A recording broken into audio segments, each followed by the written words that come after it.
Ustedes tienen armas, claro. Nos proveen a nosotros. ¿Y quién les provee de armas? La misma policía. ¿La misma policía les provee de armas? ¿Se las compran ustedes? No, te alquilan. Hay tanto narcotráfico como... Eso es como pan caliente acá. El mundo entero se sorprende de los niveles de corrupción que se vive en Perú. No es verdad que, por supuesto, el Perú sea el país más corrupto del mundo, pero punteando tabla estamos. Y para pelear el cetro estamos. Pero lo que aquí llama la atención son los niveles, la vinculación de quienes deben perseguir el delito y a los delincuentes con los delincuentes. Radio y televisión española, probablemente el medio más visto y seguido en España y una referencia en el mundo hispano a nivel de información, ha emitido un documental, por supuesto para todo el mundo hispano, donde se demostraría cómo la Policía Nacional del Perú le alquila, le provee de armas al narcotráfico. Para ubicarnos bien, estamos hablando de la Amazonía. Y más que la Amazonía, estamos hablando de Loreto. Y más que Loreto, estamos hablando del trapecio amazón. ¿Ya? De esas confluencias entre el Putumayo, el Yavarí y el Amazonas, que es la transversalidad de la Amazonía continental. En esta parte, en Loreto, desde hace 15 años se ha desatado de manera febril realmente el cultivo de hoja de coca y como consecuencia el narcotráfico.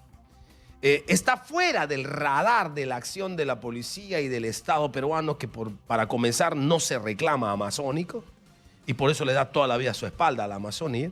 Y eso ha permitido que se incremente en los últimos años 500, 1000, 1500, 2000, 2500, 3000, 3500, 4000, 4500, 5000, 6000, 7000 hectáreas de hoja de coca. Y por supuesto procesamiento de pasta básica de cocaína. Y los primeros tratamientos para limpiar la pasta básica y hacerla más refinada a través de laboratorios. Y sacarlo lógicamente pues con organizaciones criminales de Bolivia y Colombia al mundo entero. Y peruana también. El documental de la cadena española RTVE, la radio y televisión española, que se denomina Españoles en Conflicto, contaron los problemas que afrontan los habitantes y el ecosistema de la Amazonía peruana. Carlos García, ingeniero agrónomo que radica en Perú y que estudia la deforestación de bosques, señaló que un 70% de madera, 70% de madera que sale de Perú es ilegal. Escuche. Se estima, ¿no?, por estudios de diferentes instituciones civiles, que casi un 70% de la madera que sale del Perú es ilegal. Sale con su código, ¿no? Se exporta ya sea a México, Estados Unidos o a Europa, para hacer los parqués que tenemos allá en España, pero el 70% de esas plaquitas de parqué son ilegales.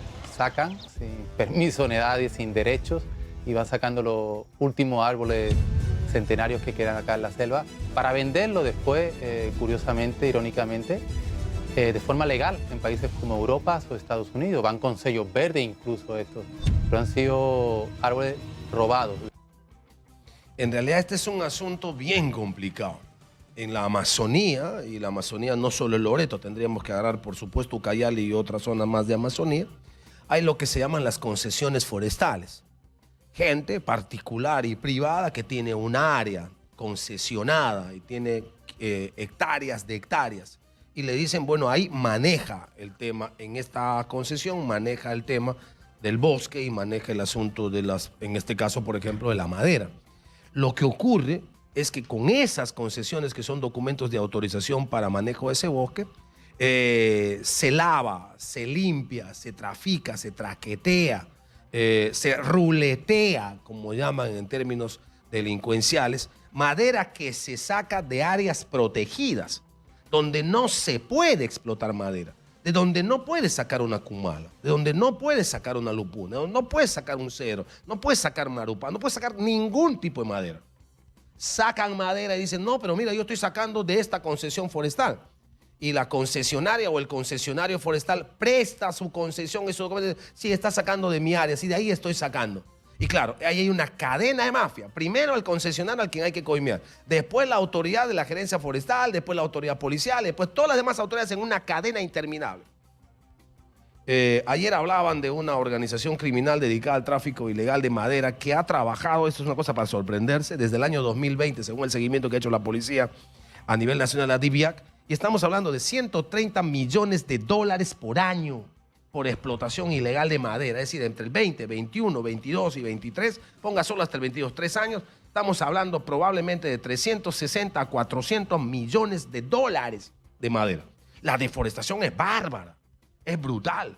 Y por supuesto la deforestación producto del sembrado de hoja de coca más, porque lo que hacen es talar y limpiar el bosque para sembrar hectáreas enteras en cientos de hectáreas hojas de coca. Pero eso no entra a la agenda ni política ni social del Perú. El Perú, por desgracia, y eso ofende a los amazónicos como yo, no se considera ni un estado ni un país amazónico. No se considera.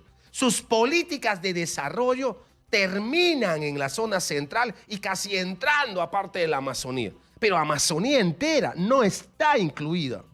Nunca ha estado en planes de desarrollo del Perú.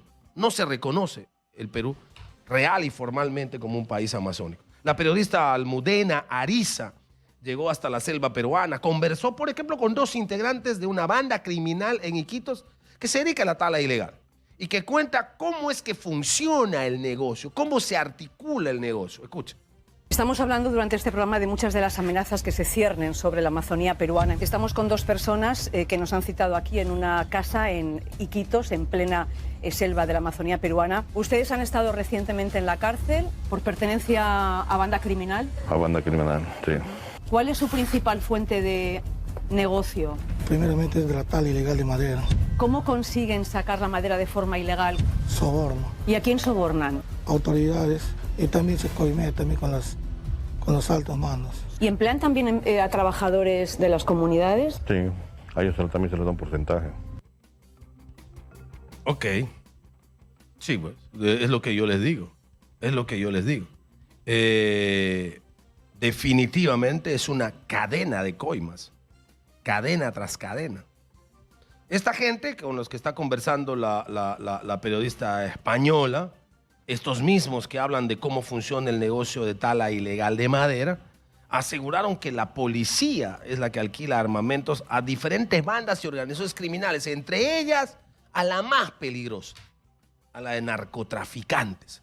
No digo que los taladores ilegales sean santitos, pero si tú me pones aquí a la derecha talador ilegal y me pones aquí narcotraficante, por supuesto la balanza se va a ir con un peso brutalmente hacia los narcotraficantes, que son los que desgracian bastante más, muchísimo más, la Amazonía. ¿Qué es lo que dicen estos fulanos con los que conversó la periodista española?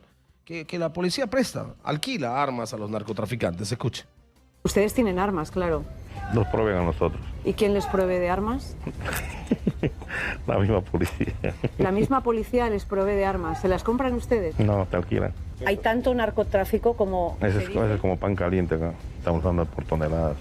Toneladas de cocaína. Cocaína, base, pasta, piedra, champán, whisky, vino, lo que como llamemos, ¿no? Por clave. Y además de las plantaciones están también los laboratorios. Exactamente. ¿Y quiénes son los dueños? Hay carteles bolivianos, peruanos. ¿También ahí están las autoridades y la policía sobornada? En primer lugar la policía. Ahí sobre todo, ¿no? Eso ya no se habla. Ellos son que mismos te hacen asaltar, te hacen quitar para que ellos mismos lo vendan o lo revendan. Ahora, es lo que una española saca y lo pone, por supuesto, a destacar al mundo. Pero la pregunta es, ¿en Perú no sabemos esto? ¿No sabemos que el narcotráfico en Loreto, y más específicamente en el trapezo amazónico, está exactamente igual que el narcotráfico en los 80? Con una diferencia. Una diferencia. El narcotráfico de los 80, 70 y 80 principalmente, era un narcotráfico que tenía a Iquitos como una ciudad en tránsito, que utilizaba todo el sistema fluvial que empezaba con el Guayaga y terminaba en el Amazonas y por supuesto hacia la zona de Colombia como medio, como ruta del traqueteo, la zona fluvial. Y entonces el narcotráfico, desde que salía del Guayaga, Ochiza y todas estas zonas donde el narcotráfico en los 80, 70 y 80 era realmente el poder, ¿no? Recuerden que había un señor al que se denominaba Mosca Loca, un señor de apellido Cárdenas, que en los 80 le dijo al gobierno al gobierno de Belaúnde: deja de molestarme, yo pago la deuda externa. Deuda externa que en ese momento estaba en 10.000 millones de dólares. Yo la pago, pero déjame trabajar. Mira lo que movía el narcotráfico. Era un narcotráfico que no estaba, por supuesto, en el Bra, en el momento estaba en el Guayaga, que era el punto central. Hoy ya no se utiliza la zona fluvial. Por eso Iquitos no siente mucho, digamos, el impacto del narcotráfico que se sentía en los años 80 y en los años 90. Porque hoy la zona de cultivo ya no es en el Guayaga. Lo del Guayaga debe seguir funcionando, pero va por otro lado. La zona de cultivo de hoja de coca es en el mismo Loreto, en la zona del trapecio amazónico, en la línea que va del río Amazonas hacia el Yabarí, del río Amazonas hacia el Putumayo. Lo de aquí me vincula con el Brasil, lo de allá me vincula con Colombia. Y se entra, por supuesto, a territorio internacional entre Colombia para el mundo entero, aunque hayan bandas criminales, incluso bolivianas, trabajando en el lugar. Y estamos hablando, insisto, de miles de hectáreas de hoja de coca cultivada, lo que significa miles de hectáreas deforestadas en la Amazonía también, que es, por supuesto, una de las consecuencias del narcotráfico. ¿Por qué no hay respuesta a eso? ¿Por qué no hay agenda? ¿Por qué nadie se preocupa? ¿Por qué esto no es una preocupación del gobierno y del Estado? Vuelvo a insistir y lo digo siempre con dolor. Porque el Perú nunca se ha reclamado un país amazónico. El Perú se ha reclamado siempre costeño y andino. Amazónico como que le da pereza. La Amazonía es más o menos como una especie de jardín que algunos creen que puede adornar el Perú. Un verde inescrutable, inexpugnable y siempre mítico. No se ha anexado realmente como parte y como palanca y como posibilidad de desarrollo. Por eso es que pueden los narcotraficantes estar haciendo lo que les da la gana en esta parte del Perú. Y qué pena que sea un reportaje internacional en España que nos enrostre lo que está ocurriendo aquí, en Perú, en Loreto específicamente.